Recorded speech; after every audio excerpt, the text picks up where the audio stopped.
that was really mind-opening for me to know that it's not just support in the moment, that they're actually supporting us and setting up things in our lives before we actually have something happen. Welcome to Exploring the Mystical Side of Life with your host, Linda Lang. This is Linda Lang from ThoughtChange.com. We are exploring the mystical side of life once again this week. If you enjoy our conversations, remember to subscribe, share with a friend. Today, we are talking intuition and spirit communication. I have intuitive healer and oracle, Liz Peterson, with me. Welcome, Liz. Thank you, Linda. Thanks for having me on the show. It's a pleasure. If we're talking on the topic of intuition, how did that start to unravel for you in your life? It really started at a very young age. I was very intuitive when I was little. I could read a room. I could read the emotions of my parents and the people around me. I saw spirit. I remember waking up one night when I was young and my sisters in my bed, were on left and right sides of the center window.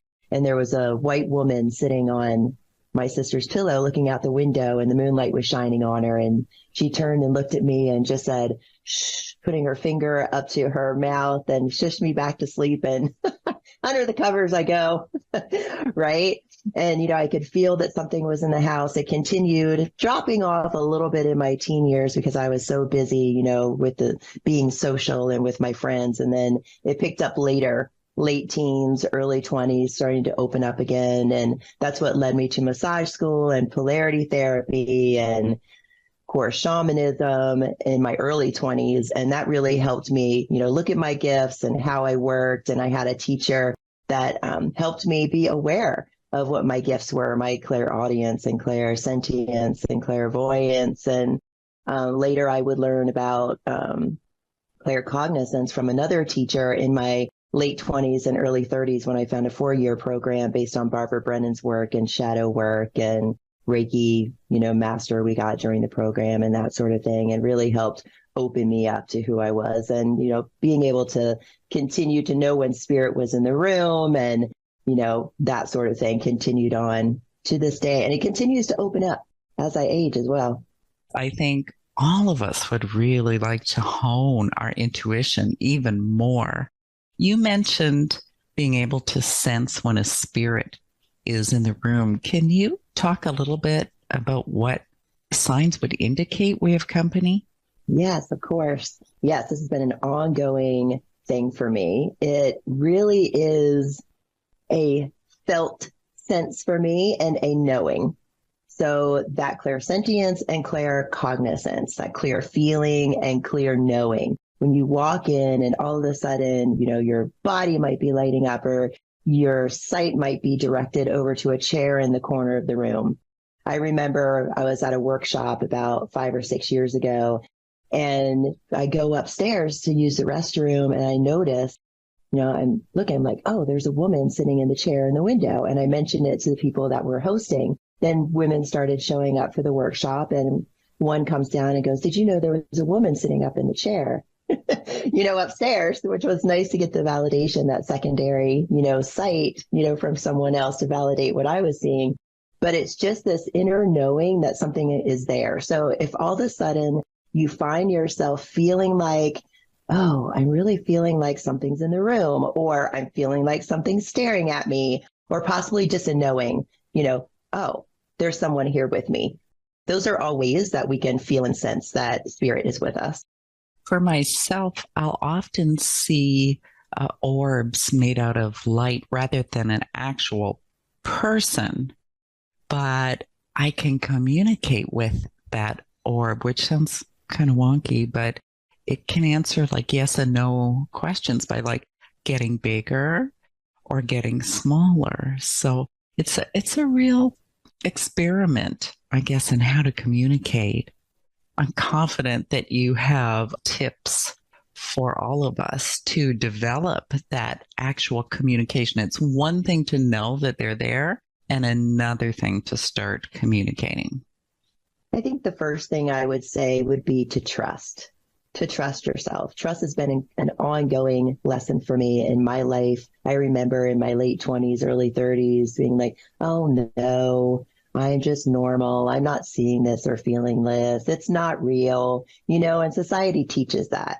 Our parents say, oh no, it was just a dream, or, oh no, that was your imagination. So I think there's a little bit of learning how to not doubt ourselves and to trust ourselves when we are experiencing these things, because we've had those messages that it is just our imagination. And what we know when we get on a spiritual path is that our imagination is a gateway to reality. There's more than our imagination because we're getting these signs and symbols and feelings all the time from the universe. And we've lost that society that teaches us how to pay attention to our gut feeling, or pay attention when we get those goosebumps, or pay attention when we have a coincidence or a synchronicity in our life, or to pay attention if we're a visual person, if we're getting, little mini movies in our head. It's not just about our life. It's about the people around us also. So learning how to trust ourselves. And then second thing I would say is start meditating, get quiet and pay attention, start listening, get quiet so we can kind of pause and step back and move our literal mind out of the way and start to pay attention to not only ourselves, but our environments in a new way. Yeah, and it is a journey. So it's something that doesn't typically happen instantaneous, although it can, I'm sure. You can just open up and be almost overwhelmed with gifts. You were fortunate enough to be very awake as a young child. You saw your sister's spirit guide sitting beside her at the bed. Was she standing? She was standing, wasn't she? She was sitting. Yeah, sitting by her pillow, looking out the window. And I go back and forth whether that was my grandmother or not. Because it can be, right? It can be a crossed over loved one, or it can be a guide. Do you have any tips on how to know the difference? How to know the difference between a guide or a crossed over loved one? Oh, good question. So a crossover loved one is going to feel familiar. You're going to see their face in your mind, or you might smell their perfume, or maybe they smoked. Maybe you get a whiff of that cigarette smoke or cigar smoke. There's going to be a lovingness to it. There's also a lovingness to our angels and spirit guides as well. I do want to kind of highlight that there is a little bit of a comparison. But for me, it's a knowing that it is my mother, or a knowing that it is an angel, or it is a guide that's stepping forward. And I am a very visual person. So I do get an image in my mind, when I'm doing sessions or sitting in meditation or having sacred space. That differentiation, if you're a visual person, comes quite easily, whether, you're going to see an angel, you're going to see a guide, you're going to see your loved one. As far as feeling, what did your loved one feel like in your life when they were alive? They're going to impress upon you feelings that you felt when you were around them. They're going to press upon feelings of what your relationship felt like when you were with them. You might feel secure. You might feel that overwhelming love. You might sense someone kissing your cheek or holding your hand or just standing present with you. I know a lot of times I feel something over my right shoulder. It's Halloween, and I had just finished doing readings all day in Tacoma, and I could sense Mom was sitting with me in the car. So I'm like, hi, Mom. I'm glad, that you're with me. It's just like that sense that there's more than me in the car, and then tapping into my visual aspect of myself and seeing in my mind's eye, that my mother is with me in the car. And it's so natural and easy for you that you can still carry on your daily tasks and know that you're connected. Yes, I remember a long time ago living over in Paulsville, Washington, and the kids are at school and I'm doing laundry, and we had our little neighborhood spirit in the house. The kids and I used to call him Bob. And, I'd go downstairs and just have that sense feeling that somebody is there. And I remember just saying, if I didn't want to bother with it or I felt uncomfortable because I'm in the house alone, I'd say, Bob, I know you're there, but just leave me alone today. I'm going about my business, you know? So if anybody out there is feeling uncomfortable about feeling a presence, just ask them to step back or go away. And if you're feeling like it's menacing or not friendly, you know, I recommend saying go back to your own vibration or pull in your own spiritual self. You know, if you are affiliated with a religion, you know, do prayer or something like that. You can use that to shoo away whatever is not wanted in the house.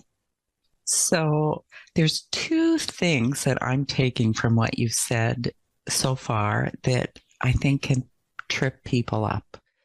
One of them being trusting what we're getting. And the other one, you mentioned when you were a teenager, you didn't leave the space to receive. So you were busy with life. I think those are probably the two biggest obstacles is leaving the space and then trusting what you're getting. Are there any roadblocks that might prevent us from connecting and getting messages? Oh, good question. I would say just getting our mind out of the way. You know, we've been taught, we've been programmed that these things aren't real. And if we get curious and we allow ourselves to open up to possibilities other than just this physical self, you know, then we can welcome in and have that awareness that there's something more to it and just being open to it. I think it's just, you know, that curiosity part, allowing that inner child to come out and get curious and play and think, oh, when I saw that leaf on the ground that looked like a heart, and then I thought of my sister, could that have been my sister? You know, with me in that moment, letting me know that she was sending me, you know, this visual of this leaf that looked like a flower. When I was coming in from outside, there's a puddle in my driveway and it's in the shape of a heart. And it's one of my sister's birthdays today. And one of the ways that our deceased sister communicates with us is hearts. So, you know, when you see something like that and then all of a sudden you think of a loved one, know that that's related. So it's just kind of getting ourselves out of the way, you know, and opening up to all of those possibilities. I like to call it the magic in life. And I really do adore all of the magic in life. I think you were reading my mind because as you were talking, I kept hearing it's the magic in life, right? It's perfect. Yes, it really is. So you have a few people in your family that are crossed over. Do you interact with them much or do they just come and for a short visit so you know they're there? Short visits, I would say. Since my mother passed away last year in February, she was really communicating from across the veil after she passed away, one thing after another, sending me hummingbirds and dragonflies and butterflies and song lyrics. You know, I would hear when I'm driving in the car or I'm waking up with a short, you know, line of the song, you know, repeating over in my head. That's the way that she communicated, you know, with me in those messages. Dream visitations are a part of how I receive as well. So those are also fun. After my sister passed away, she would do a thing where the phone would ring at midnight, which was really fun. Yes, really fun. Yeah. And I tried to debunk it. You know, I looked up telephone numbers and there was, you know, nothing coming in, you know, associated with the number, and the number led to nothing. And it was repetitive. It happened all the time. I know when my mom passed on, she would ring my sister's doorbell. My sister lives out in the country. There are no houses near her. There were no cars. There were no people walking down the road. There was nothing there. And yet that doorbell would ring. Wow, that is amazing. And they play with electronics. My mom has the printer cycle every now and then. At my last place, I didn't have good water, so I had water brought in, and the water container, the bubbles would go up at 3 o'clock in the morning or wake me up. It's really fun the way they show up, knocks on doors and that sort of thing. It's fun. Maybe they show up a lot through the night because that's when we're quiet enough to notice. I find that too. If you're a dreamer and you work with dreams, you know that that space between awake and asleep is that hypnagogic state, that state where we go into that theta brainwave. So in that state, we're more susceptible to hearing. When my mediumistic abilities started coming back online, that was one of the ways that it presented itself. When I was drifting off to sleep, I would start hearing voices and like kind of wake up and go, what was that? Was that voices that I heard? And when I'm first waking up, I've heard my name called Lisbeth, or wake up, or, whispers, or something that sounds like static. And if people are hearing static, that's just spirit trying to communicate with you, but your inner hearing isn't attuned well enough to hear it. But we can work on that, kind of open that up so it goes from being static to actual voices. So aside from it being just really fascinating and great fun to develop that muscle, there must also be some benefit or some purpose to having spirit communication in our lives.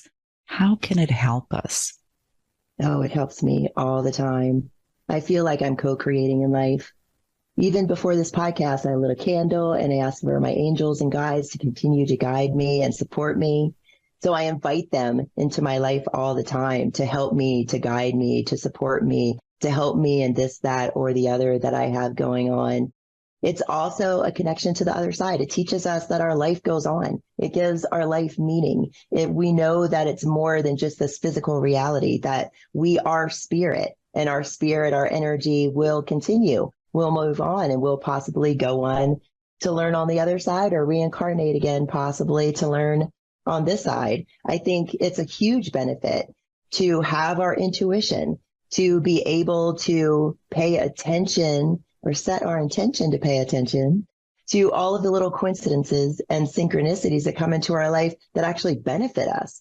If we have that awareness and we're paying attention, it only benefits what the next best thing is for us. It's like receiving little breadcrumbs here and there from a friend who says the right thing, or an email, or something that we see online that just happens to be perfect for what we're experiencing. Or we have a dream, that has to relate to our life. It comes in many ways. And I think it's just a benefit to our lives to be able to open up and tap into our intuition, to have this communication with our loved ones if they have a message for us. Breadcrumbs, as I said before, to what that next thing is for us, or maybe what we should or shouldn't do. Sometimes family can step in, or loved one spirit can step in and, give us a sign that maybe that's a no for us, or possibly that, a door is going to open, and walk through that and see what the possibilities are with that. Plus, I think death is that next thing that we have to sort of drop the illusion around, that death is the end. And I think awakening to that there is really no such thing as death, that our energy does go on, is that next portal to kind of opening up in consciousness. That's a big portal because we have so much programming around it. We really do. Liz, do you think that when we're going through really difficult, challenging times, that our guides and our angels and our loved ones are trying to steer us a little bit more, that maybe the veil is a little bit closer in those times when we're really, really challenged in life? 100%. I went through a divorce and a separation 5 years ago, and I'm a person that received feathers, right? When I'm on a walk, I find a feather. But this was insane, the amount of feathers that I received all over the house. I remember one time I was making a smoothie in the kitchen, and I turned to get the oat milk out of the refrigerator and turned back, and there was a feather on my blender. So I think that they are trying to let us know that they're there and they are supporting us. Every time I found a feather, I knew that I was not alone and that I was being supported through my difficulty, through my heartache, through that dark night, right? After my mother passed away, in weeks prior, that source, spirit, all that is, had placed things in my life that I would need after she passed away. And that was really mind-opening for me, to know that it's not just support in the moment, that they're actually supporting us and setting up things in our lives before we actually have something happen. And if I look back pre-separation between my ex-husband and I can see where things were put in place. Even after, I had signed up for a course, that happened months later. And it just happened to fall 3 weeks after at the perfect time. And it was around love and understanding and managing our emotions. It was the perfect thing that I needed. And I had signed up for that months ago. It's really amazing when you connect the dots. It's too bad that we don't know at that time. But I guess that would take the magic out of life, right? It would, wouldn't it? And I think it's still magic though, right, Linda? When we know that we are going to be provided for, that we are not alone, that magic is going to happen, that we're going to see that coincidence. We're going to see that synchronicity. We're going to see those words come out of our friend's mouth, that it's just what we need to hear. We're going to find that feather or see that butterfly and think of our mother, or have the printer cycle in the middle of the night, or the bubbles in the water container, or whatever it may be, the ringing of the doorbell. It's magic. And when we open up to that, then there's an expectation of it. And we live our life from that expectation that we have support. We have love in our life. We're not alone, and that we are much more than this physical reality. And it's actually an invitation for more magic. I love that. Liz, what would you advise if someone's really wanting to open up that channel and they're meditating, they're making space, they've set their intent, but it feels like nothing is coming? How can they keep that focus of attention and the confidence that it will come when it feels like it's not there? Oh, that can be so frustrating, Linda. Thank you for asking that question. And our minds can really get in the way. And sometimes when our minds are in the way, it actually blocks us because we want it so bad that we're not able to surrender our energy to our experience. And I also want to say, ask for a sign that someone is near you, that a loved one is near you. Mom, show me a sign that you're here. And then surrender. And I was telling her everything that I had learned about angels. This was years ago, right? 23 years ago. And pull into the parking lot and I say, okay, let's ask for a sign. So I say out loud, and you can also say it in your head if you want. So angels, give us a sign that you're here with us. And we go into the nursery, and I have my baby with me, and he has white blonde hair. And she looks and she goes, oh my gosh, look at that angel hair. How beautiful. And Mom and I just looked at each other and smiled, because that was the answer. That was the sign. Woman comes up and says, angel. That's really all it is. It's asking for the sign, asking for the communication, and then let go. Just let yourself relax. That's the perfect example, Liz, because so often we expect some momentous sign like lightning strikes us or the angel appears right before us, but they can be so subtle and just interwoven with our everyday circumstances. Yes, it's so fun and so beautiful when that opens up. Liz, where can we send people who want to know more about your work and how they can develop their intuitive skills? If people want to get a hold of me, they can find me at raisethevibewithliz.com. And if they want to hear more about my communication with my mother, I have a book out called Mom Died Last Night, My Shared Death Experience. It's a memoir of death, grief, and afterlife communication. And I work with people in person and online. So if anybody's interested, please go ahead and check out raisethevibewithliz.com. Thank you, Linda. Thank you. Thank you, Liz, for being my guest. And thank you for listening to this week's edition of Exploring the Mystical Sound of Life. You will find all of our podcasts on YouTube and your favorite podcast platform. Come visit me at thoughtchange.com. Pick up your copy of Learning to Listen. And we will see you again next time. Bye for now.